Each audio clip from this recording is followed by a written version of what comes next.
All right, Entree Architect community, it's 4 p.m. Eastern, which means it's time for the Entree Architect Context and Clarity Live session for Thursday, July 1st, 2021.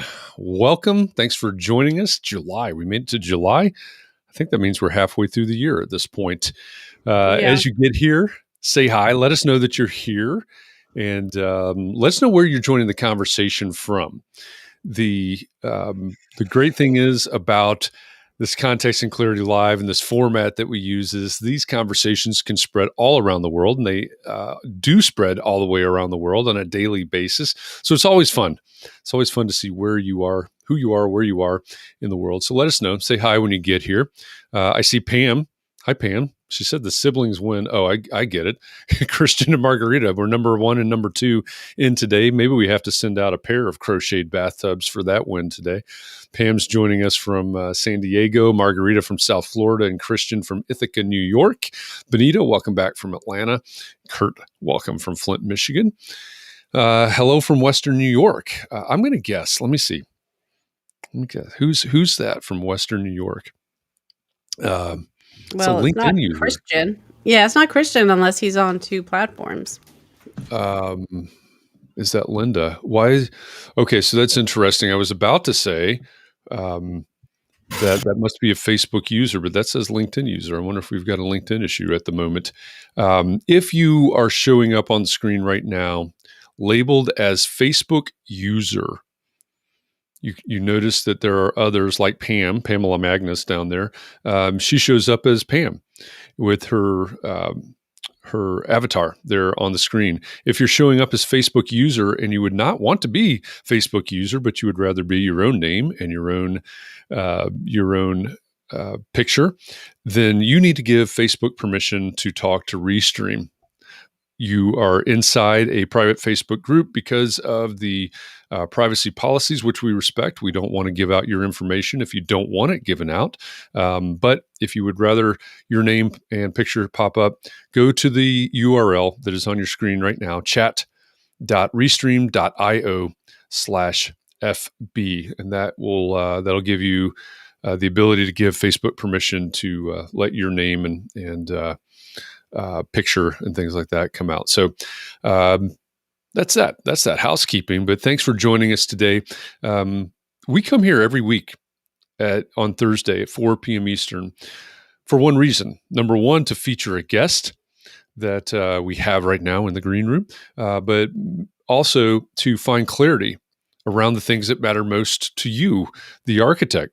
And I know as we push this out to Facebook and LinkedIn and YouTube and Twitch, all of our fans on Twitch out there, the variety of people. You may be architects, you may not be architects, but we come here to find clarity around the things that matter most to architects, to small firm architects, maybe to small business owners of any type in professional services. And we do this thing called Context and Clarity with our guests on Thursday so we can dig even deeper into a topic once a week. So thanks for joining us today. Christian says Ithaca is central New York. Mottos are centrally isolated and 10 square miles surrounded by reality. That's interesting. I'm glad. I would rather be in the 10 square miles and not in the reality, but that might just be me. Let's see. Pam. Oh, okay. It looks like some people are figuring out the Restream. Okay, we may have some Facebook issues, we may not have, but either way, you'll show up. You'll show up on the screen. We'll see your questions and comments. We want to make sure that you are able to ask questions and make comments because we want to incorporate your thoughts into this conversation today as well. And if you're joining us from the future, right, if you're listening to this on the podcast version, welcome. Thanks for listening.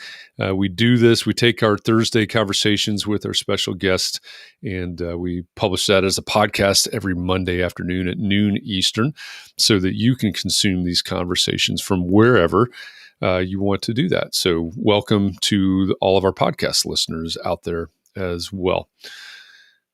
Katharine, what did I forget? Oh, I don't know. But you know what I was thinking was, halfway through the year, I mean, what difference does it make that years just keep coming and go? They're just Mhm. it's like an accomplishment and yet not. We We just marked mark it another and then day we're off the done. calendar. Yeah. Yeah, yeah. But then there'll If be another year. Hopefully, there'll be another year when this is done. well, we're hoping Yeah. for that. If John Kinney is able to join us today, for those of you that don't know, John Kinney always uh, keeps me grounded because he has a calendar where he marks off day after day after day. He is probably the only person in the world that actually knows how many days we've been doing context and clarity because he marks it on his calendar. We started this on April 9th, 2020. Been doing it every weekday since then. So I don't know how many days we are in there, but John Kenny knows. But I he's, I bet Siri knows too. I'm gonna ask Siri. be careful.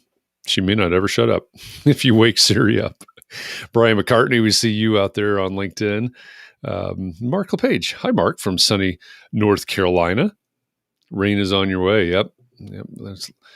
It seems like, at least in the United States, we're either really hot or really rainy at this point. But glad to have all of you with us at this point. So we ought to have people guess. No, we've already revealed who our special guest is. We have a guest in our green room right now, waiting patiently as we babble on, giving that guest time to consume all of the M&Ms that we left back there for them, and all of the wine. It's wine and M&Ms today in the green room. Well, it's a little early for her for wine. I mean, I'm not judging it. It may be exactly what she needs. Maybe Kyle, hi from LinkedIn. Glad you're joining us as well. And Jay from the Sticks of Vermont, and anybody else is out there. Say hi. Let us know that you're here and let us know where you're joining the conversation from. And welcome to Context and Clarity Live. Let me just say that our guest today is obsessed with architecture, describes herself as an archi nerd, and has a crush on Bjarke Ingels. She's a marketing strategist, a copywriter. She's studied 663 architects' websites and counting. And she's the founder of Architects Wordshop. Nikita Morell, welcome to Context and Clarity Live. Oh, thank you for having me. It's a pleasure to be here. And yes, it's never too early for wine. It's 5:45 a.m. here. So. Well, we hope you enjoy what we left for you back there in the green room. Yes, M&M's always. That's excellent. I don't know why that combination, but hey, that's what's back there today. I introduced you as a copywriter for architects. So maybe we better start there, because there's copywriter, there's copywriting, there's copyright. What is a copywriter? Yeah, so let's just start with what a copywriter is not. Okay. Actually, random story, but I remember still telling my parents, I think I'm going to leave this, I was working at an architecture publishing company. I said, I think I'm going to leave this company. I'm going to start my own copywriting business. And they're like, oh, you're going to go back and study law, kind of Indian parents. They were so proud. I'm like, no, not copyright. So it's got nothing to do with copyright law. And it's not design writing. It's not design journalism. So copywriting is, I would say it's an art and science. So it's underpinned by marketing. It's underpinned by psychology. And it's a real skill that you have to build up over time. So I'm not a wordsmith. Like, I don't sit down and I don't just poetically start to write. Copywriting really is a craft. A lot of it is assembling sentences and words in the way, I guess the biggest goal is, every word has to be written in a way for your reader to take some sort of an action. So whether that be to pick up a phone, to read a blog, whatever the action may be, every single word matters, and it's to take some sort of an action. So that's what copywriting is. So don't think of it as, I guess, the design journalists that write for all these architecture media publications.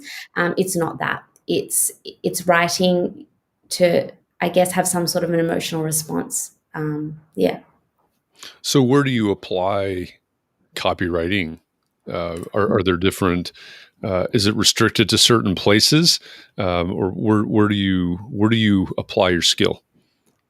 Sure. So I think copywriting is everything. I see it as places where you do, as I said, want to get someone to take action. So that's not just your website. It's not just, proposals and award submissions, but it's everything from even your emails that you write back to clients and the way you reply. That's copywriting. The newsletters you send out, even, the tiny bio on your Instagram account or your LinkedIn profile. It's all copywriting, because you do want people to read it and take some sort of an action. And it doesn't have to be a huge action. It could just be like, bookmark my LinkedIn profile to connect with me later or something. But it's always kind of driving towards that action orientation. Yeah, and those are all good examples. And we didn't talk about this earlier in the backstage before we got started, but what we do every week is we take the conversation that we're going to have on Thursday, where we are now, and we design a whole week of topics for what are the context and clarity conversations, as well as the Clubhouse coffee talks, is what we call them, Clubhouse in the mornings. And so we took a little bit different twist this week, because this is about our 6th week in a row of marketing topics. And some of these have been 30,000 foot view of marketing, some of them fairly philosophical, last week very tactical, but we took a little bit of a twist this week in attempting to gamify some of these things. So we started out on Monday talking about elevator pitches or elevator speeches. And then on Tuesday, we tried making a game of what I called flip the script. So taking what you normally talk about and turning that around so that it's not about you, it's about your client. And then yesterday we talked about, and this is one of my favorite phrases that you use, we talked about the game was words matter. So how do we translate Archi-babble into what our clients would actually understand, or the language that they would actually use? So it's hopefully it's been a little bit eye-opening for everybody this week, but you're talking about using this copywriting skill from your Instagram bio to your website. Speaking of websites, you've looked at an awful lot of websites. You've studied an awful lot of architects' websites, 663 and counting, I guess, as it were. Why did you decide to study so many architects' websites? It actually, it kind of started off, it didn't start off as like a project where I set out to do that. As like most things, it happened. I found myself, I always find when I give advice to clients, I like to kind of tie it to an example. And I found myself, I would say to a client, really open your about page with, it doesn't have to be, the set standard, I am an award-winning studio. I said, open it with a quote or an interesting fact, and I was giving all these options. And then I was like, look, here's an example. And then I was trying to Google, how do you Google architecture opening about page good example? It's impossible. So I started a spread, like a Google sheet, and I just started, I guess, scouring the internet for good examples that I could show, and also bad, I know it sounds terrible, but bad examples. And it wasn't for me to criticize, but my intention was more to kind of say, don't do this. It's always good to see what not to do as well.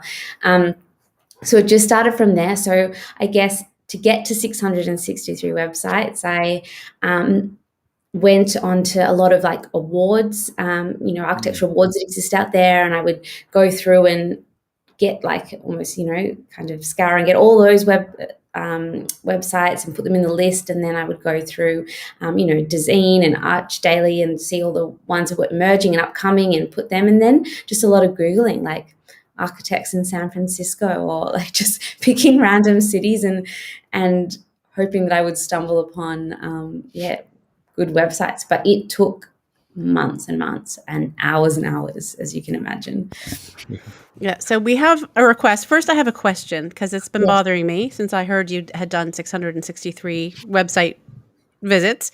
Why did you stop with that number? Did you not go to 675? Or, of course, I understand why you wouldn't want to go to 666 or maybe 665. It just seems really like, did you just get tired of it but you decided to count them all up? Yeah, How did that happen? I don't even know. Like, it was just more like I just got to I think it was more like I need to do something with this now. And I was part of like a copywriting kind of think tank at the time. And they all said, you need to turn this into something like, something that can help more architects, not just the clients that you're working with. So maybe it was, look, I just put 663. I mean, right now it's probably a lot more, but yeah, kind of just that was the number. And that's, I think, probably the point I started, just really, I guess, making these short videos and almost, I mean, not all of them I've, completely ranked and documented and stuff. And the way I studied them and analyzed them was different, but it was almost like in little buckets. So I would go and get onto a website and I would say, okay, do they have a tagline? Are they, what's their about page like? Do they have headshots on their bio? So it was just like little questions in my mind. I wish now the future, the present me wishes that the past me was a bit more diligent in, but sometimes it was late at night and I just didn't have a system to capture all this information, which I wish, I've got some of it down, but not all of it. But yeah, then I started creating buckets. So, okay, these are really good about pages. These are really good or bad. Project descriptions, and that's kind of how that video series, that 30-day fix, kind of came into play, because I just kind of I would like to say, I don't like the word tear down, but it was just more like just going through these sites and saying where they could be improved or ones that have done it well. So go ahead, Katharine. I was going to say, this question is wanting you to rank the website starting with the 663rd one. My impression wasn't that you were actually ranking them. You were just taking information from different. It wasn't like a top 500 situation. Yeah. And to be honest, look, I'll be really honest. I think sometimes when people say ranking and measuring, like, obviously I'm a copywriter, so words are my jam. But I sometimes find putting numbers to things, like, yes, definitely it has its merit, and when it comes to metrics and all that, definitely has its place. But also sometimes when it comes to words, it's like getting onto a website and it just evokes a feeling. It's just, for example, I'm always telling my clients, this whole thing, I mean, Jeff, you say it a lot, is this idea of know, like, and trust. But I just find this whole idea of likability, and I say this a lot, but no one wants to work with a jerk, right? So I think the biggest thing is how do you convey that you are likable, that you are a good person to work with? Because, I mean, as we all know in the architecture world, these projects go on for a long time. So you want to be liking the people you work with. So, I would hop onto some of these websites and immediately I'd be like, these people seem really nice. I really like them. And I'd kind of question, well, what is it about the messaging and the words it's making, and the images, that's making me feel this way? So I know it sounds a bit woo and that, but sometimes it is just a gut feeling of, I like these guys. So yeah, that intuition, I guess. Do any of your clients, maybe you, like you said, it kind of started with looking for examples.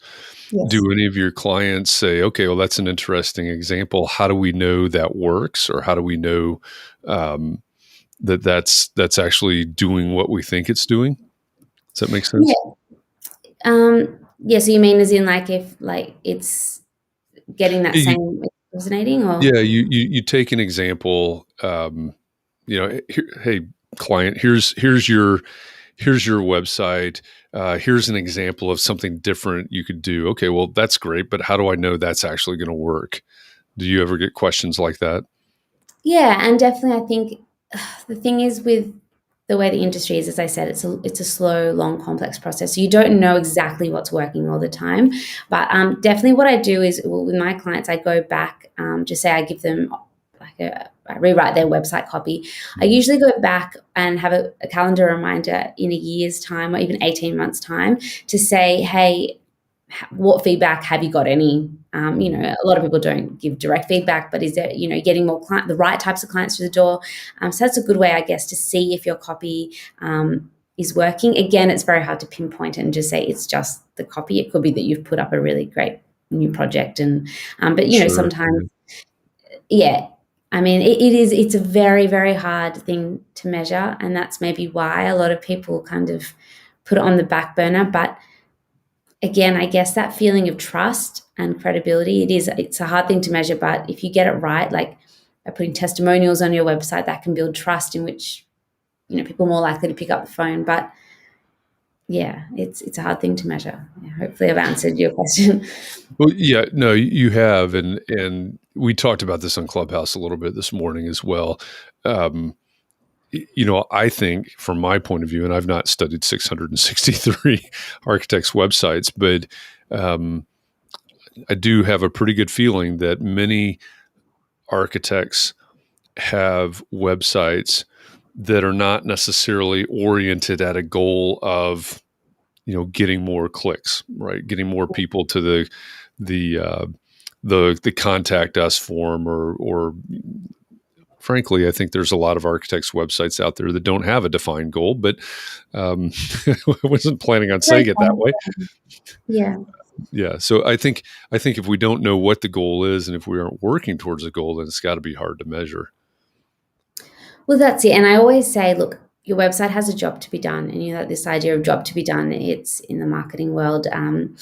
But I mean, a lot, I would say majority of architects, maybe it's a generalization, but your work does come through from referrals and word of mouth. And maybe, hopefully we'll see an increase in more this, it is a bit more of a Google-driven world now.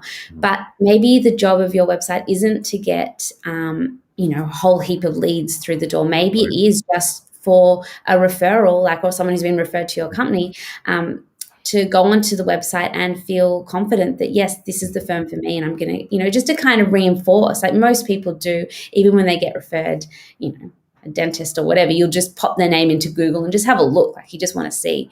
Right. And so I think that might be the job of your website. It might not be about selling your firm, because there are, I guess every potential client is at a different level of awareness, right? Some are right at that 3% ready to sign an architect up now. Others are just doing their research.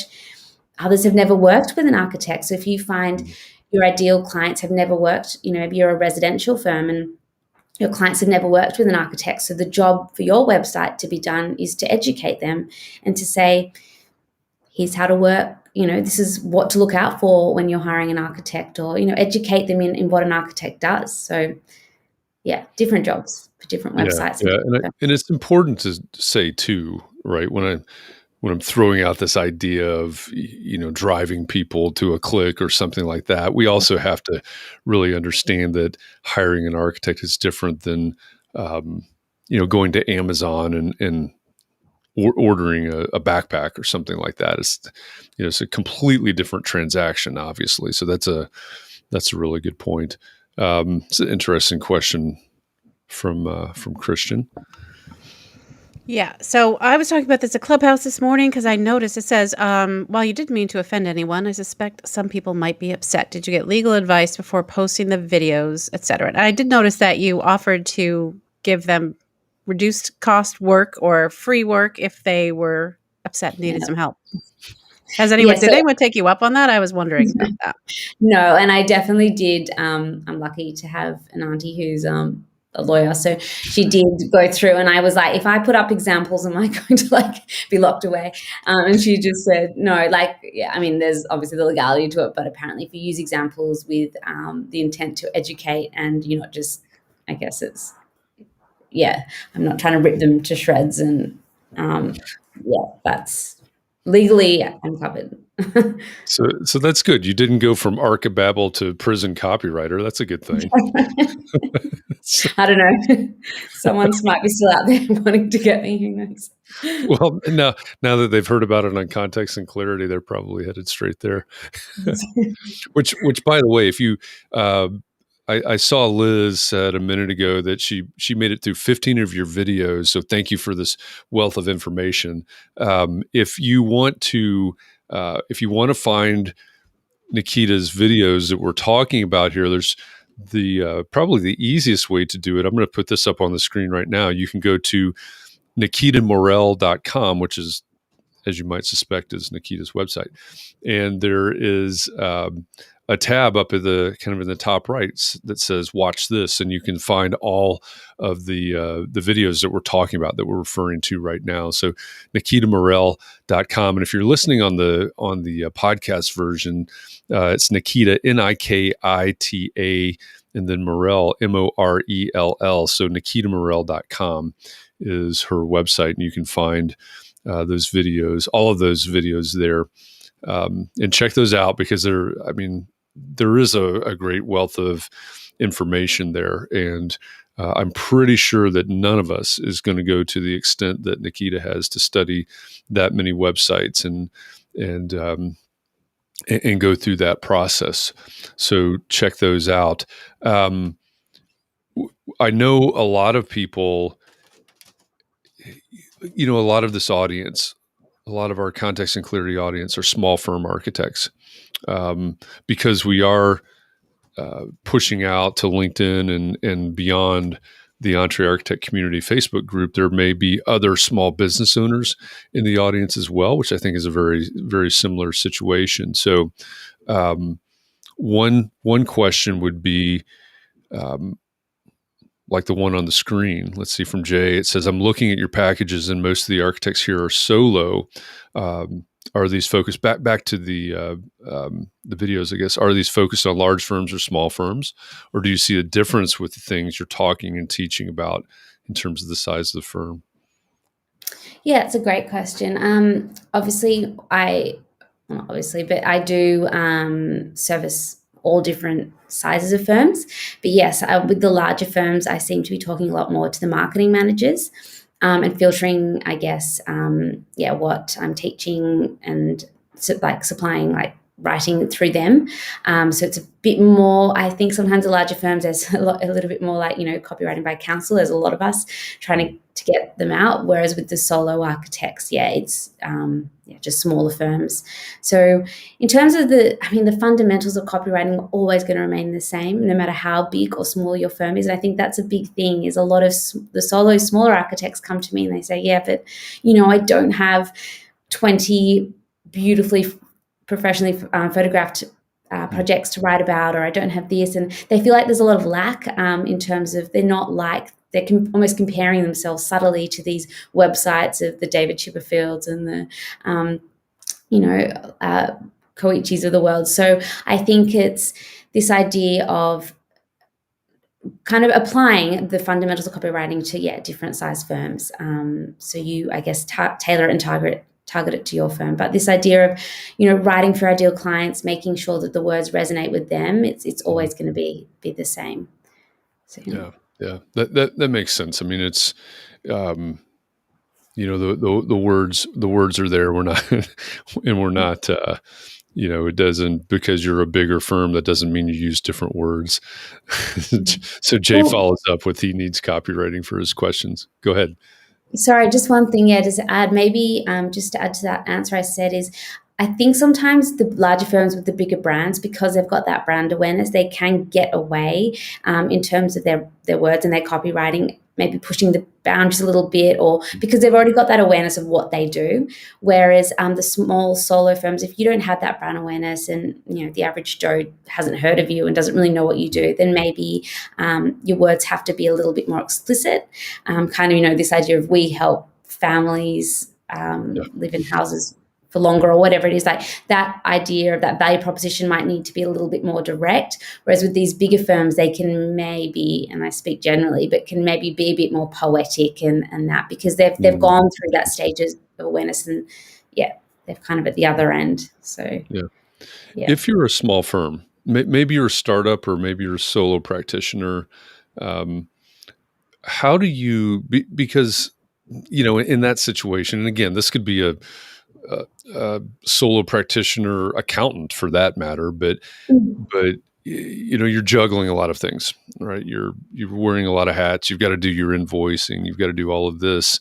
Oh, and by the way, you need a website. So how would you prioritize maybe the pages or the sections on a website for a small firm? Like, if I'm just starting out, and maybe I'm doing it myself, what do I absolutely have to get started? Sure. So in terms of your words, I would say the first thing that matters before anything is that kind of above the fold. So before you scroll, the very kind of first thing you see, and you might have heard that before, but you've got, I think it's like 10 seconds. Research shows you've got 10 seconds to capture your ideal client's attention before they either open another tab or look elsewhere. And I think the biggest thing when I was starting all those websites, it just made me really sad, because every time I went onto an architecture website, like the first thing I saw was beautiful images, which made me happy. But then I just was like, where are the words? Like there's like, and a lot of domain names were, XYZ Studio. And then nowhere could I see that they're an architecture firm. I mean, they could have been a graphic design firm for all I know. They've just got this beautiful rendered image, or they could be a product supplier of, timber cladding. Like I didn't. So I think the biggest thing is you need to orientate your ideal client and tell them, yep, you're in the right place. Keep reading, you're here. And the easiest and quickest way to do that is with a tagline and a subheading. And I usually, I'm about to actually release like a tagline handbook, but the biggest thing with the tagline, as I say, is it has to catch the emotion, so really hook them in. So that doesn't have to be too explicit. It can be just something a little bit unexpected, or depends on what I guess your brand personality is, but it could be a bit fun or whatever that is. But then that subheading, that's where this idea, as you've been speaking, the past week, about the elevator pitch or the value proposition or whatever people call it. But I like to think of it as, if someone was to ask you, why should I choose you? How would you answer that? Why? So that kind of sentence is kind of who you serve and what benefit you offer. So I think that's where I would start, because if that's not there, then people just get confused. They're trying to use brain power. As you said, they've got 100 things, 100 tabs open. They're just going to exit off. So, yeah. You said you've got 100 tabs open. I had to glance over. It's like, she's just looking at Really? yeah. I think it's only 98, but it's close.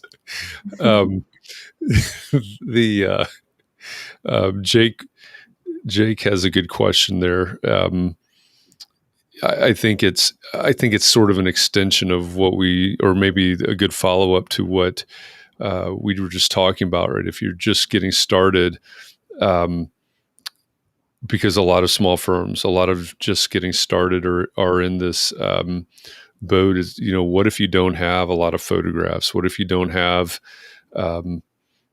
again, back to that, comparing the big firms, the large firms to the small firms, got limited resources, and that can include project photographs, et cetera. So are there examples of what somebody can do if they don't have some of those materials?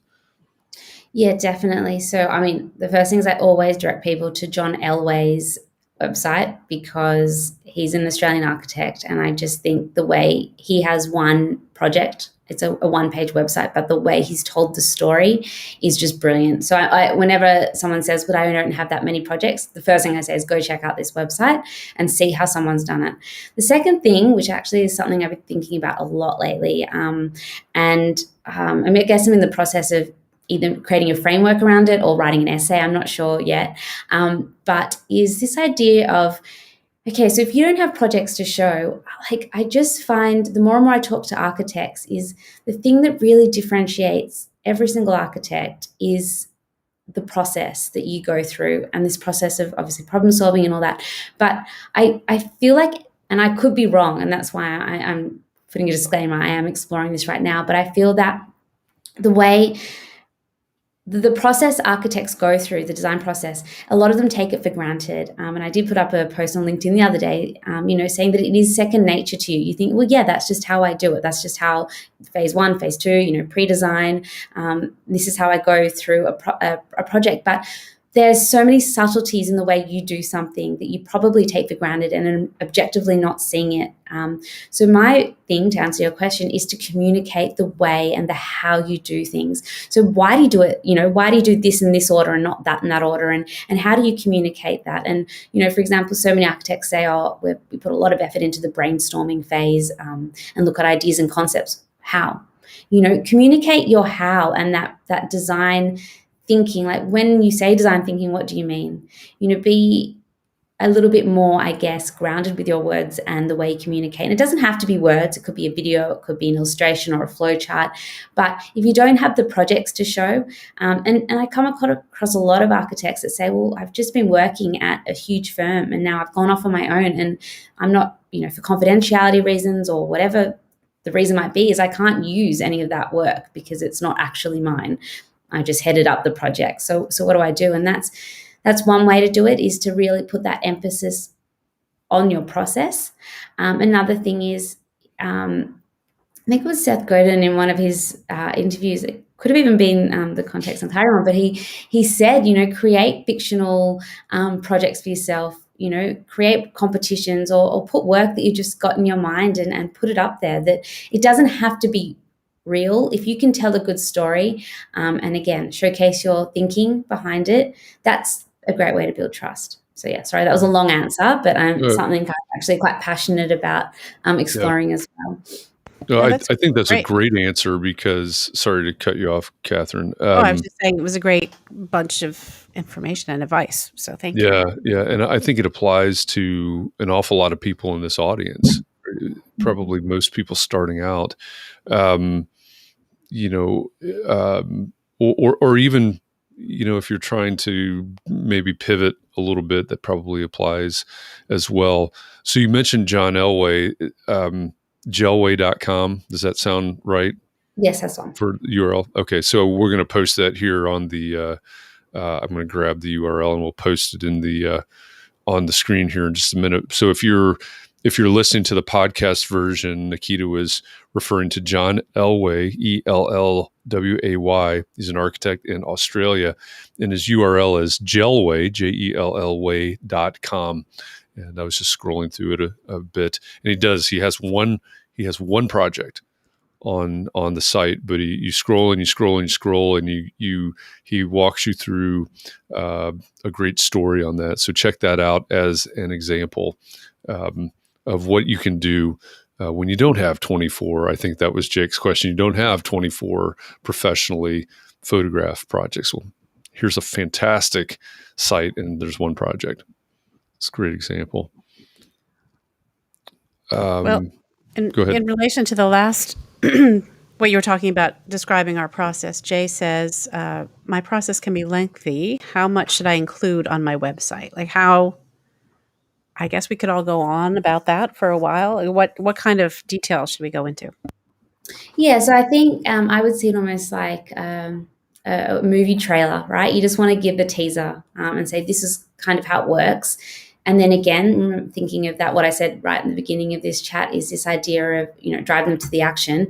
So click here to find out more about our process, or, let's chat more. So this idea of I would definitely, especially on your website, think about your ideal client. They're busy, they're skim reading, 100 tabs open. So you just got to keep it succinct. And that's why I suggest a lot of the time, your architects, your visual creatures. So play to your strengths. Maybe it isn't just slabs of text, but it is, it could just be a sketch of this is how we work. This is how we do things. And one thing I'll add to that is, so keep it short. It doesn't have to be this step by step. No one's going to read that. They might if they're really on that 3% considering hiring you, but majority of people are just going to go, okay, they've got a process. But if you want them to really engage with it, make it engaging. And what I'll add to that is, underneath that process that you've written, put a testimonial. So put someone that's worked with you along. It doesn't have to be, again, a big project. A lot of people say, but I don't have, especially solo architects or small architects, I don't have, 100 people I can ask for testimonials.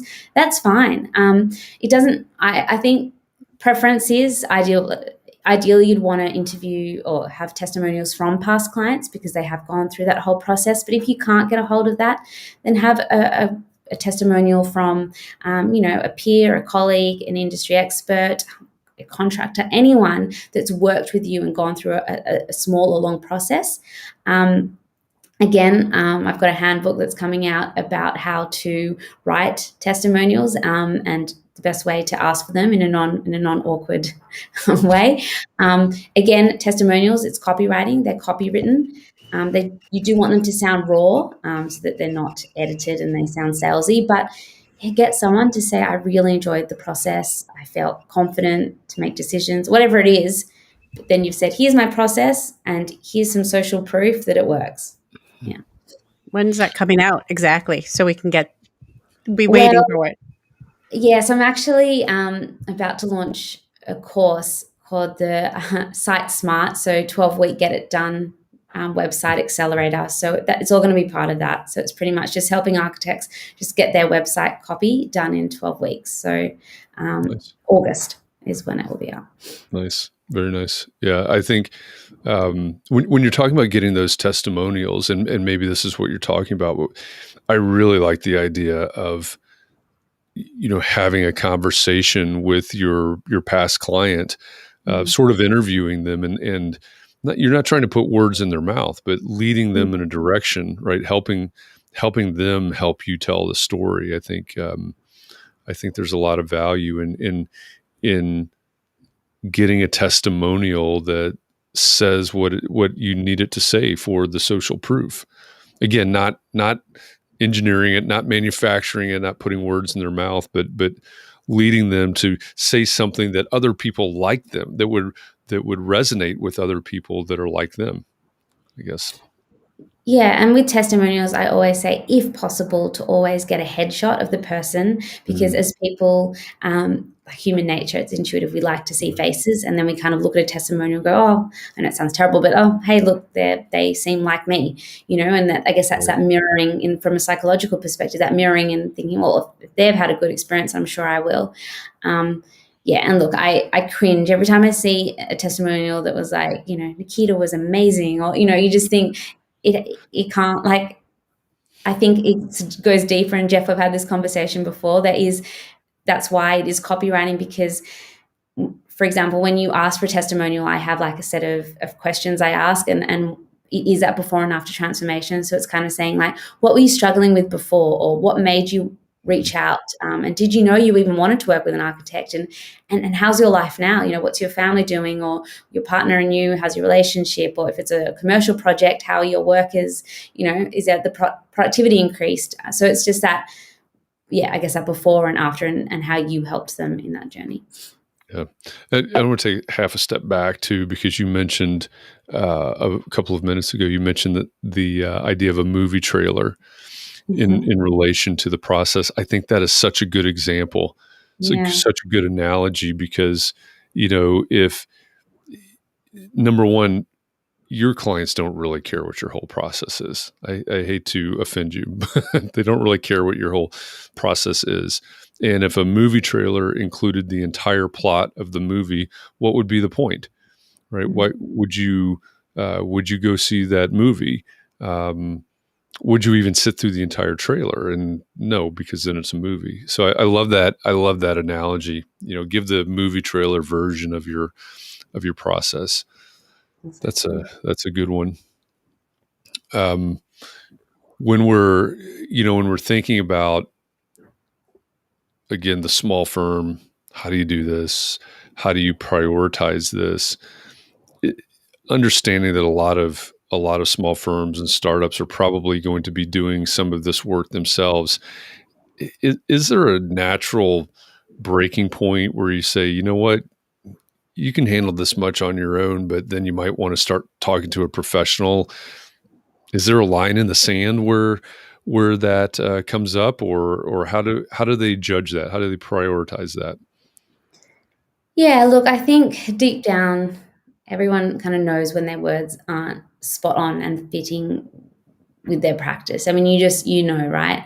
But I think a bit more of a concrete answer is that if you find yourself getting inquiries, for example, from the wrong types of clients, or you just find yourself getting a bit frustrated because you keep getting on the phone and people pick your brain and then they go off to someone else, or I guess you feel that there is some friction somewhere in the process and you're just not getting the right types of projects and clients through the door, I think that's when you should take a step back and go, maybe my copy isn't working as hard as it could be for me, and maybe it is just a small, and in the scheme of things, I mean, it's a small thing to tweak. I mean, it's small, but it can make a large, I guess, it's a domino effect. It can have a big impact on your firm, just those words. And if they're working well with the visuals, I think, they can really filter out some of those bad clients and get some of the good ones in. And as I've said before, you don't need, if you're a small architecture firm, you don't need hundreds and thousands of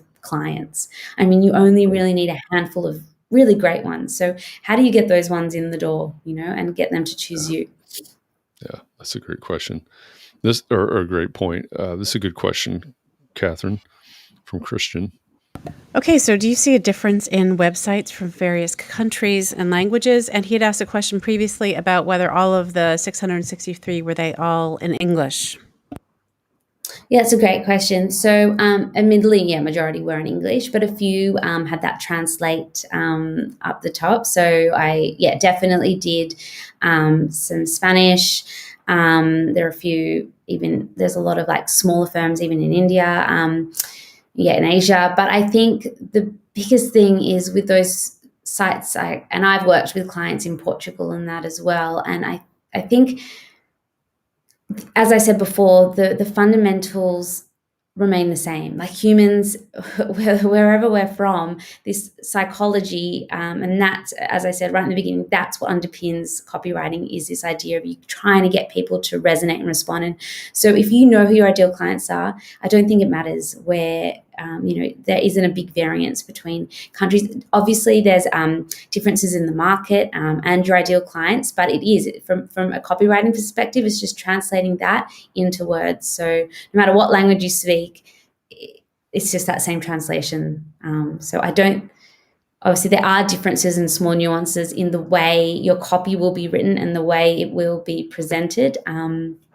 For example, I do find a lot of difference even in the Australian-based firms and the American-based firms I work with. Different cultural nuances, but same thing. I mean, I would never try and write a site, if the ideal clients are based in America, and to apply that to the way Australians write copy. As I said, there's like a misalignment. So, yeah. Yeah, I think that's a good point. We had somebody on Clubhouse the other morning asking about that, talking about that. They're working in a market now where they're now working in their second language, not their native tongue, and of course, as you might guess, with that example, in a different country, so they're having to learn the nuances of this ideal client's, not only their literal language, the second language for this architect, but the figurative language of that ideal client. And I think that's a really important point. Here's a question from Brian. No. How do you feel about AI copywriting and research tools? I know how I feel about them. Yeah.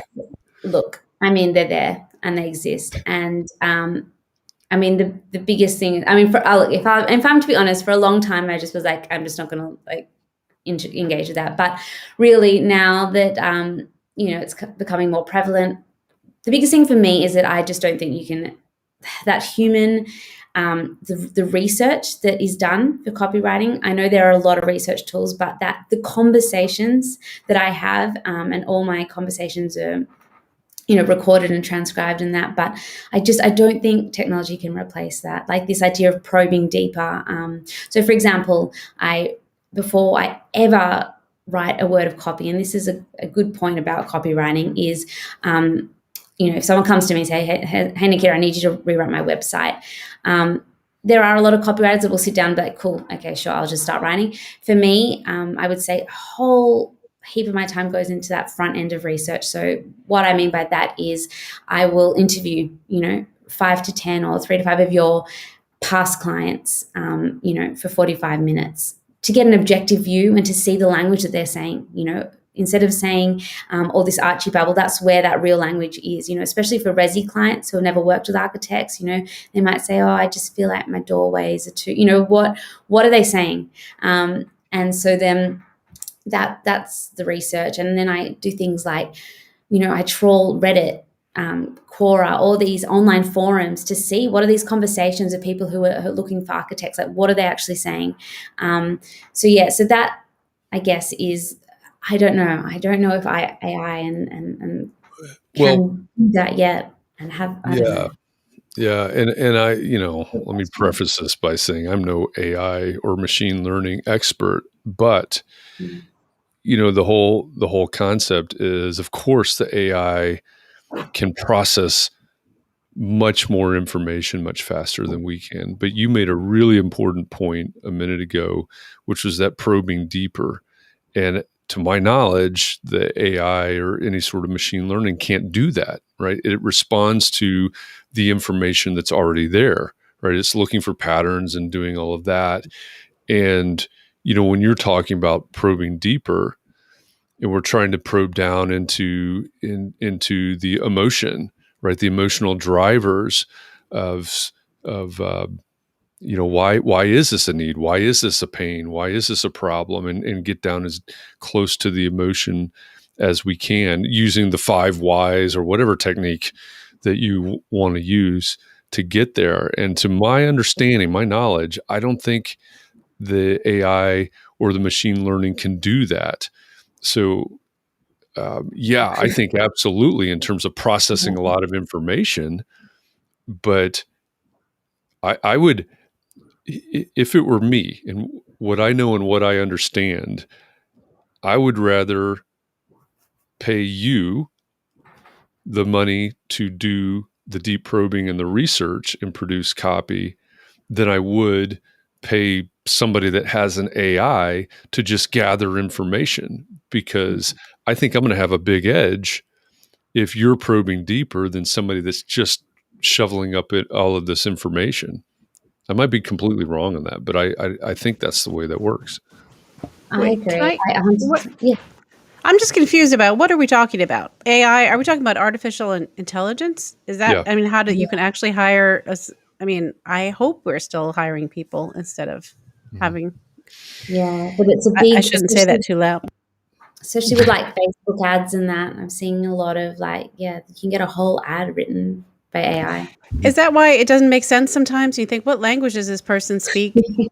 Is that AI? Because I thought maybe they were just, didn't speak English, and that it was really going to come from somewhere really far away in 6 months if you ordered this thing. But it might be just AI. Could be, yeah. I mean, there's whole websites that just spit out taglines now and that. Wow. Who knows? Hopefully, copywriters will still be around. Yeah, and architects too, because they could start taking over our job too. Large parts of it, sure. Yeah. I mean, that's a rabbit hole, right? I mean, that's a real. You could go real deep on that. But as an example, Katharine, apologies to everyone for a sports example, but many times if you look at recaps of games, whether it's baseball, College World Series finale was last night, or cricket or whatever, there's an awful lot of recaps of sports games that are being published in newspapers, et cetera, that are written by AI now. There's a lot more games, but there's also been a lot of sports journalists that have been displaced by that AI. But again, that's information that that the AI has gathered. It's not research that it has done. So anyway. Well, who tells it what to write? I guess that's a totally different conversation. We can go on with more questions for Nikita. Yeah. Jay says, I don't think AI is going to replace good architecture. Yeah, I think there's certain things that will be and certain things that can't be. How's that for a really generic answer to that? When I pulled up an example the other day while we were in Clubhouse of an architecture firm's website, and I clicked on their about page, and what popped up was a beautiful full bleed image of a project. And that was it. No words, not a single word. I thought, what's going on? Is this broken? And there was some idiosyncrasy with the way the navigation worked, but I realized then I could scroll. Oh, well, maybe the words are below the fold, which would be weird. But so I scrolled, and the next thing that came up was another full bleed beautiful image of a project, and I scrolled, and the next was a full, same thing over and over and over, just image of all these different projects, and some were, and they were all super high quality, really great professional photography, really great high end renderings. Not a single word, and that was their about page, and it just blew my mind that there were no words there. So and I know there are lots of architects that would just, they have these portfolio sites, etc. What's the minimal number of words? This is not like 6, right? But what's the minimal number of words that that need to be on a website or a project page or something like that? Well, for starters, I mean, the way I approach copywriting, this is a personal opinion, I never ever, I guess, put word limits on things. For me, it's more like, how many words does it take to communicate your idea clearly? And that's, I get it a lot, like architects, like they're like, well, how many words will my project description be? And I'm like, well, I don't know. It depends on your story you want to tell, and how much detail you want to go into. But in terms of minimal, you don't need a lot. Like, you don't need to write essays, as I've said. Just get that gist, like get that feeling, get, that kind of who, what, where, why across. And if you use your website as a movie trailer, that kind of, going back to that analogy, if you use it as just a teaser, then have these call to actions. If you like what you see, give us a call, pick up the phone, send us an email. So again, it's prompting them, and it's kind of suggesting, look, hey, I know this website doesn't have everything you might be looking for, but if you want more information, we're here. So we're approachable, we're welcoming, we're on the other side. And one thing I will mention is you need to have nice headshots on your website. And by nice, I mean just professional, no cropped selfies or I've seen it. I've seen it all. I actually had one, I think on one of my videos, you'll see like the biography headshot, they'd inverted the image somehow. So it was just like, they looked like these, like they were under UV lights or something. Anyways, but they were scary. That was scary. You said you were scared, and it was a little. So just go up against a white wall, take a nice shot, and put that up there. People, and I know it's really like, I don't want to put my face up on the internet, but people, you are an architecture practice, but you, especially if you're a solo small firm, people are hiring you. They're not hiring your practice name, and sometimes they're one of the same. So, if it's a Nikita Morell studio, it's like, well, who are you? I that's great that you've created this beautiful project, but who am I going to be working with? Or if you don't want to do that, put if you want to see me, head over to LinkedIn, if you don't but yeah, have a way for people to see your face, as well. It sounds creepy, but it's not. Yeah. We've touched on Archi-babble briefly here in this conversation. And I think this question that's up on the screen right now is, I think it really gets at the heart of an important consideration when it comes to Archi-babble. Do we know who this is from, Katharine? Or Archi-babble, as I prefer now, because that's the way you say it, Nikita. I like that, Archi-babble. I don't know who this is, but they want to know. We've been talking a lot about how to speak to our clients, and so should we introduce a healthy amount of architectural terms? You can call it that, but explain to clients what they mean so it's not confusing to them. I found myself enjoying learning new terms while engaging other professionals. So how much are we allowed to use, I guess, of the art? I love this question. This is a really, really, really good question. And it's something I think, when I, talk about all these like jargon and Archi-speak and all that, it's not saying don't use it. It's just saying be aware that the person you're speaking to might not know.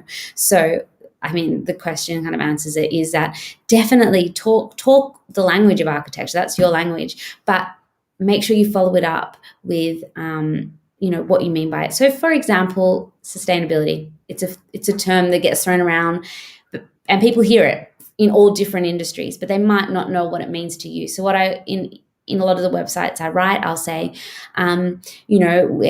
we believe in using sustainable materials, or we believe in sustainability. To us, this means X, Y, Z. So rather than trying to find a definition that fits everyone, just say what it means to you. And that's so much easier to write because, that to me, sustainability means using sustainable materials. It means giving considered thought to, whatever the environment, or making sure that the building's working with nature, whatever it is it means to you. And same goes for all those kind of terms like creativity, innovation. To us, innovation means like whatever it is, if it is a generic term or if it's an architecture term, just explain it in really simple terms. One of the best ways to find out how to explain something simply, and something I do a lot as well, just have a chat with a non-architecture friend or family member and just almost hit record on your iPhone and transcribe it later, but just have a conversation, because you'll find that person, if they're not in the architectural, they'll be like, what do you mean by that? Like, what? Like, so if they're saying that, think of them as your ideal client. And they might not be. If someone's worked with architects heaps, then that explanation you won't need as much. So again, everything is I'm sure Jeff always goes on about it too. It just comes back to your ideal client. Yeah. So, yeah. I also got that message and felt a little worried. But so Jay says that I just got a message from Nikita saying she wants to look at my website. I'm nervous. So I think that wasn't, I didn't take it personally after I realized, you said that to everybody, I think. So I do. But I just, look, I do, again, love, as you know, looking at different architecture websites, and it is hard to keep Googling and coming up with new ones. So I'm always interested. And it's not that I want to critique it. It's just I'm interested, architects see sites from all around the world as well. So it comes from a place of interest, not I want to tear it down. So criticism. Yeah. I think that's a great segue maybe to a question that would be probably a good way to wrap this conversation up, because I'm pretty sure, for all the people that have been here with us live in this conversation, that are going to listen to the podcast version of this in the future, and of course, we'll find this video on Facebook or LinkedIn or YouTube or Twitch or wherever in the future. They're all going to watch this. They're going to listen to this conversation, and then they're going to go and look at their website. Right. I think that's the natural reaction to this conversation right now. So what's the thing? What's the one thing that anybody that is either here now or will encounter this conversation, what's the one thing that they need to do because they're about to open up their website and take a look at it? What do they need to do when they get there? As I said before, just put some words on your homepage. Above the fold, I want to see words. And it doesn't have to be on top of your beautiful project image. It can be slightly above or just below, but just above the fold, orientate your ideal clients. If your goal is to get more of those right clients and to filter out some of the bad ones, then that is what you need to be doing. That's great advice. And you said earlier that you've got about 10 seconds. I've been using the figure 8 seconds, and someone looked it up the other day while we were on Context and Clarity, and I think it was like 5.9 seconds. From Google. So the number's coming down, right? But the point is, you have very few seconds when someone lands on your website before they take an action. And Nikita's advice here is really, really great advice, because in just a few seconds, they're either going to want to know more or they're going to go off looking for other options. And it seems to me, if your ideal client lands there, you want them to be the one that says, I want to know more, right? So so give them, like she says, orient them, give them the information that makes them think, hey, this might be the place for me. It's great advice. Exactly. Nikita, thank you for this conversation. We've explored a lot of topics today, but it's been all very good information and I think very, very actionable for everybody that's here. Like I said, I'm pretty sure now they all have 101 tabs open, and that one is their own website. So I think they're going to probably take a lot of this and put it into action in their own website. So thank you for this. Oh, thank you for having me. I'm glad when you said it's actionable. I want everyone to, that's my last parting words, is go out there and look at your website. And then, it's more important than you think. Yeah, and respond to Nikita's email. Let her look at your website with her. Definitely. Yeah. Well, thank you for this. Thank you to all of you that are out there. Thanks for joining us today. Thanks for all your questions and comments. I appreciate you. We appreciate you. Without you making this Context and Clarity Live a thing, we would not be here today having a conversation with Nikita. So thank you to all of you for that.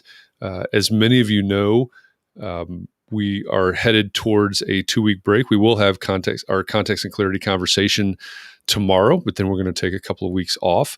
So we won't be here on Thursdays for 2 weeks, but then the third week from now, we'll be back with Context and Clarity Live, and George Smart will be our guest.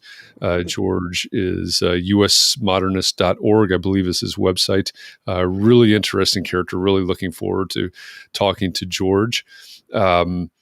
Like I said, we'll be back tomorrow, same bat time, same bat channel, for our Context and Clarity conversation inside the Entre Architect Community Facebook group. And we're going to take a little bit of a pivot from marketing tomorrow. We're going to talk about taking care of yourself and taking a break, which is a great segue to literally taking a break. So that's the topic tomorrow. We will kick it off tomorrow morning, 9 a.m. Eastern, on Clubhouse with the same topic for our 30-minute coffee talk, but kind of an self-care type topic tomorrow. So join us for that on Clubhouse, and tomorrow afternoon here inside the Entre Architect Community Facebook group. And again, thank you, Nikita. Thank you, Katharine. Thank you to all of you. We appreciate all of you. Take a little bit of time this evening to breathe, find a little bit of rejuvenation, and come back. So we're going to do it again one more time before our break, and then we're going to come back raring to go 2 weeks after that. So see you again somewhere, sometime soon, everybody. Thanks.